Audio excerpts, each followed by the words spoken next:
두 무화과 나무의 광주리는 무엇을 의미하는가? 여기 본문에 보면 이미 느부갓네살 왕 때에 그 바벨론의 느부갓네살 왕이 유다 왕 여호야김의 아들 여고냐 때에, 여고냐는 여호야긴을 의미하거든요. 19대 왕 여호야긴. 그런데 이 여호야긴은 왕위를 얻은 지 3개월 만에 포로 생활을 시작하게 됩니다. 그래서 유다 고관들과 목공들과 철공들을 다 이제 예루살렘에서 바벨론으로 포로로 잡아가거든요. 바로 그때 하나님의 환상을 보여줘요. 어찌 보면 포로로 잡아가는 것이 부정스러운 일이고 또 안타까운 일이지만, 그럼에도 불구하고 하나님께서는 오히려 이 백성들을 다시 빚어주시기 위해서 바벨론을 지금 사용하고 계시거든요.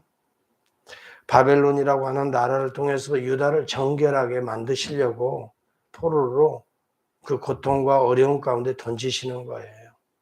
이때에 하나님의 이러한 거룩한 뜻을 에레미야나 이사야가 계속 전했잖아요. 바벨론에게는 대항하지 말라.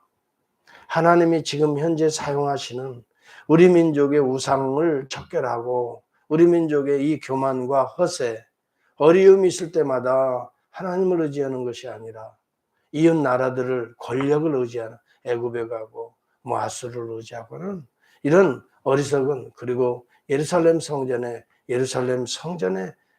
제사의 제도는 있지만 동시에 바알 신당들을 세우고 이렇게 참 하나님 보시기에 언약을 깨뜨려 버리는 이스라엘을, 유다를 어떻게 해요? 연단시키시기 위해서 지금 바벨론을 사용하고 계시다.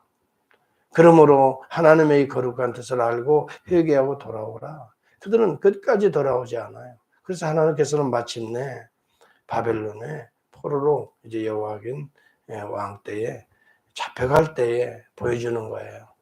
지금의 과정은 하나님이 주도하고 섭리하고 계시니 순종하라. 오히려 이런 어려움을 당할 때 엎드려서 주님 앞에 돌아오라. 철저하게 너희들 속에 있는 더러운 우상들을 어떻게 해요? 깨끗하고 이번 기회에 철폐하라. 태워버리라. 불살라버리고, 누이야단처럼 뭐예요? 이건 쇳가루에 불과하다 하고 강물에 다 던져버려라. 여러분, 우리가 어려움을 당할 때에 이것을 하나님의 뜻으로 생각하고 하나님이 그 배후에서 주도적으로 역사하고 계신다는 걸 생각하면 하나님 앞에 엎드립니다. 하나님 앞에 회개합니다. 자신을 돌아보게 됩니다. 그러면서 동시에 우리 자신이 거듭나게 되는 것입니다. 그러니 연단은 어찌 보면 우리에게는 눈에 보이고 우리의 삶에는 불편하게 보이고 고통스러운 모습으로 우리 눈에 보여지지만, 실제적으로는 마치 밤송이를 까고 나면 거기에 아름다운 잘 토실토실한 밤이 그 안에 참 연그러서 있는 것처럼, 무화과나무가, 질 좋은 무화과나무는 바로 그러한 것을 생각하는 유다 백성들이에요. 믿음으로 생각하는, 하나님의 시각으로 생각하는, 하나님의 뜻을, 또 하나님의 음성을 에레미야 선지자를 통해서 잘 듣고 이런 과정을 통해서 나의 교만과 나의 허세와 나의 우상 숭배를 하나님이 철저하게 회개케 하시는구나. 겸손하게 하나님께 엎드려서 회개하는 자들을 잘 익은 무화과나무 광주로 비유하고 있는 거예요. 이러한 자들은 하나님이 돌아보아서 더 좋게 만드시겠다. 6절에 보면 바로 그 내용이 나옵니다. 내가 그들을 돌아보아 좋게 하여 다시 이 땅으로 인도하여 세우고 헐지 아니하며 심고 뽑지 아니하겠고, 이 말을 합니다. 여러분, 이것은 우리가 종말론적으로 봐야 됩니다. 오늘 이 시대의 모습으로 봐야 된다는 말씀이 되겠습니다. 여러분, 우리가 지난번에도 얘기했지만 우리 인생의 삶에 어려운 일이 없을 수 없어요. 때때로 우리가 실수와 허물로 인해서 당하는 어려움도 있지만, 환경적인 어려움, 우리가 감당할 수 없는 온 이 팬데믹 상황 같은 이런 어려움도 우리가 이렇게 맞닥뜨리게 되는 거예요. 우리가 이런 환경과 어려움을 우리가 당할 때에 우리가 어떤 생각을 가지고 이 문제를 풀어가야 할까요? 종말론적인 시각이 필요합니다. 오늘 이 메시지입니다. 이 배후에는 하나님이 주도하고 계신다. 나의 더럽고 추한 모든 우상 숭배들을 나도 모르게 감춰져 있던, 나도 내 자신을 모르는데 어느 순간 보니까 내가 하나님보다 물질을 더 사랑했구나. 내가 하나님보다 사람을 더 의지하고 있구나. 가만히 보니 내가 하나님보다 자존심을 더 지금 귀하게 여기고, 이게 다 우리들의 뭘까요? 우상숭배란 말이죠. 이런 것들을 철저하게 볼 수 있고 내놓을 수 있고 꺼내서 불태울 수 있는 은혜의 기회가 된다면, 우리는 어떻게 이 좋은 무화과 나무와 같이 하나님이 좋게 우리의 인격과 우리의 신앙의 성장을 가져와서 잘 익은 무화과 나무와 같이, 결실한 무화과 나무와 같이 우리를 그렇게 회복시키실 것이라고 말씀하고 계시는 것입니다. 그러나 여러분, 시드기야 왕과 같이 오히려 하나님의 그 배후에 섭리하시는, 주도적인 역사하시는 바벨론을 대적하고 대항하다가 도망가고, 또 아니면 다른 백성들은 애굽으로 도망가자 해서 애굽으로도 도망가기도 하고, 시드기야는 고관대작들을 이끌고 샘문을 통해 도망가다가 바벨론의 포로로 잡히잖아요. 그리고 그 아들들과 함께 포로로 잡혀서 나중에는 아들들이 죽게 되고 다 사살당하게 되고, 시드기야 자체도 두 눈이 뽑히고 비참한 인생을 살게 되잖아요. 여러분, 하나님이 주도하시는 것을, 하나님의 역사를 대적하면 반드시 이 길을 가게 됩니다.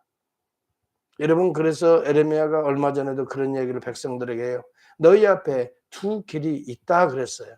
하나는 생명의 길이고 하나는 사망의 길이다, 이 말이에요. 생명의 길은 뭘까요?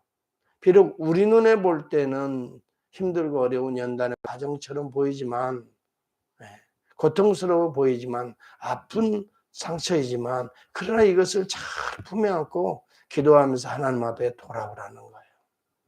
그러면 반드시 하나님은 회복시키신다는 거예요. 여러분, 바로 그러한 자들을 하나님은 회복시키셨어요. 바벨론 포로로부터 회복시키셨어요. 그들은 어땠어요? 그들은 하나님 앞에 울며 회개했던 자들입니다. 그발강가에 모여서 항상 버드나무에 수금을 걸고, 이 말은 버드나무에 수금을 그걸 잘라서 만들면서 예루살렘 성을 향하여 눈물을 흘리면서 그들은 엎드려서 기도하고, 또 그래도 하나님의 말씀을 제대로 그때 훈련하지 못했다 하고 포로 기간 중에 회당이 생기는 거예요. 회당이라는 것은 무슨 반드시 건물만 의미하는 것이 아니라 그들이 하나님의 말씀을 그룹져서 구석구석에서 가르쳤던 거예요. 자녀들을 가르치고 암송하게 하고, 또 그것을 메모라이즈하게 하고, 또 그것을 적용하게 하고 하면서, 이 회당 교육이 실제적으로 포로 기간 중에 생기는 제도입니다. 여러분, 이것을 보면, 이스라엘의 그런 역사를 보면 우리는 깨달아야 될 것이 있어요. 환경을 탓하지 말고 불평하고 원망하지 말라는 거예요. 그런 환경조차도 하나님의 주도적인 섭리 하에 있다는 것을, 물론 인간의 실수와 허물로 만들어진 것이다 할지라도 그 배후에는 하나님이 손길이 지금 그 배후에 있다는 것을 기억하라는 말이에요. 우리의 실수와 허물로 이루어진 어려움이라 할지라도 우리의 이 어려움의 배후에는 하나님의 손길이 있다 생각하고, 오히려 더 겸손하게, 더 기도하면서, 더 우리의 신앙을 연단의 과정으로 이런 과정도 있구나 경험하면서, 더 기도하면서, 더 새로워지면서, 앞으로 이보다 더한 어려움이 있다 할지라도 이겨내리라 하면서, 믿음으로 이겨내리라, 기도로 이겨내리라, 더 하나님을 붙들면서 이겨내리라 하면서 우리의 자신을 더 회개하면서 내 자신의 모습을 잘 살피면서 하나님 앞에 다시 우리가 정결하게 빚어질 수 있다면 우리는 이렇게 때가 되면 좋은 익어 있는 무화과 열매 한 광주리처럼 우리 인생에 단 정말 맛있는 또 몸에도 유익하고 복된 이러한 우리 인생을 또 신앙적인 성숙을 가져오게 될 것이다. 이것이 오늘 이 무화과나무 광주리의 비유입니다. 그러나 그런 것들을 원망하고 불평하고 이리 빠지려고 하고 저리 살려고 하고 도망가려고 하고 여러분 이것은 사망의 길이다 이 말이에요. 이것을 깨닫는 것이 중요해요. 우리는 어려움을 만나면 전공법으로 가야 됩니다. 저는 특히 그렇습니다. 그 생각이 성경적인 생각이에요. 전공법이 뭐예요? 하나님이 이 일도 배후에서 주도하고 계신다. 이게 전공법이에요. 그러면 우리는 다른 그 어떤 길로 피하려고 하지 말고 그 사건을 맞닥뜨려서 기도하면서 정면으로 하나님 앞에서 풀어가라는 말이에요. 풀지 못할 숙제는 하나님의 손에 없어요. 하나님은 이 어려운 환경 바벨론의 포로로까지도 하나님은 섭리하셔요. 좋게 만드신다고 그랬어요. 그렇기 때문에 우리가 때때로 우리가 상상할 수 없는 어려운 환경이나 여러 가지 어려운 시험을 만날 때 기쁘게 여기고 그것을 원망하고 그것 때문에 괴로워하고 그것 때문에 좌절하고 죽고 싶고 그것 때문에 피해서 어디로 도망가 버리고 여러분 그래서 많은 사람들이 자살도 하고요. 참 생각지 않은 그런 사망의 길을 가는 경우가 많아요. 그러나 믿음의 사람들은 이 문제를 품에 안고 하나님께 기도하면서 하나님께서 이 문제를 왜 여기에서 이 문제를 나에게 던지셨나? 그 숙제를 풀어가면서 신앙으로 말씀으로 기도로 그러면서도 이 과정을 잘 우리가 이기면 우리 교회에 우리 가정에 나에게 복이 될 것이다. 반드시 세계를 열어주실 것이다. 이것이 믿음이거든요. 믿음은 소망과 사랑이 하나로 엮어지는 것입니다. 믿음, 소망, 사랑 이 세 가지는 항상 있을진데 사실은 저는 이 믿음, 소망, 사랑은 삼위일체 하나님처럼 함께 가는 거라고 저는 믿어요. 이 열매는 함께 있는 하나의 열매예요. 그 안에 그런 요소들이 들어있다는 거지요. 믿음 안에 소망이 있지요. 믿음이 있기 때문에 사랑하지요. 사랑이 있으면 여러분 소망이 있지요. 그리고 더욱더 믿음 가운데 견고히 쓸 수 있지요. 그 어느 것이 우선이고 그 어느 것이 차선이고가 없을 것 같아요. 믿음, 소망, 사랑 이것은 함께 간다. 하나의 열매다. 성령의 9가지 열매로 구분해서 설명하지만 실제적으로는 구원의 열매 하나잖아요. 그 안에는 사랑이 있고 희락이 있고 화평이 있고 오래 참음이 있고 자비와 양성과 충성과 온유와 절제 요소들이 그 안에 그냥 맛을 내고 있잖아요. 그와 같은 거거든요. 그런 요소들이 우리를 건강하게 만들어 가잖아요. 여러분 한번 오늘 이것을 생각하면서 우리가 맛있는 무화과 나무의 과실이 되려면 어떻게 해야 되겠는가? 베드로전서 한번 1장 6, 7절을 한번 찾아보고 야고보서 1장도 똑같은 얘기 하거든요. 2, 3절 한번 살펴보고 같이 기도할 수 있기를 바랍니다. 베드로전서 1장 6, 7절입니다. 찾으셨나요? 한번 봅니다. 같이 합시다. 시작. 그러므로 너희가 이제 여러 가지 시험으로 말미암아 잠깐 근심하게 되지 않을 수 없으나 오히려 크게 기뻐하는도다. 너희 믿음의 확실함은 불로 연단하여도 없어질 금보다 더 귀하여 예수 그리스도께서 나타나실 때에 칭찬과 영광과 존귀를 얻게 할 것이라. 여러분, 이 코비드 19으로 교회가 어려워지고 또 선교지도 제대로 선교비가 지원되지 못해서 선교사님들도 어려워지고, 예, 정말 이런 때 가정적인 경제의 문제 때문에 가정의 식구들과의 관계도 어려워질 수 있고, 예, 또 비단 코비드 19 문제만이 아니라 우리들의 성격이나 우리들의 어떤 모습으로 시험에 들어 또 참 우리의 실수와 허물진 모습들로 우리가 힘들 수가 있어요. 그렇지만 이런 과정을 통해서 오히려 잠깐 근심하게 되지 않을 수는 없지요. 고통스럽지요. 그러나 이것을 통해서 우리가 깨달아야 되고 하나님의 뜻을 깨닫고 더욱더 엎드리면서 기도하면서 하나님께 맡겨드립시다. 올려드립시다. 하나님께서 우리가 더 겸손해지고 우리가 더 정결해지고 우리가 더 온전하게 되어질 때에 때가 되면 하나님께서도 세계를 열어서 정금과 같은 믿음의 사람으로 그 길을 걸어가게 하시지 않겠습니까? 네. 베드로도 바로 그 과정을 겪었기 때문에 오늘 이 말씀을 하는 거예요. 자신도 기도하지 않아서 주님이 그렇게 말씀했는데 겟세마네 동산에서 깨어 기도하라. 마음은 원이지만 내 육신이 약하도다.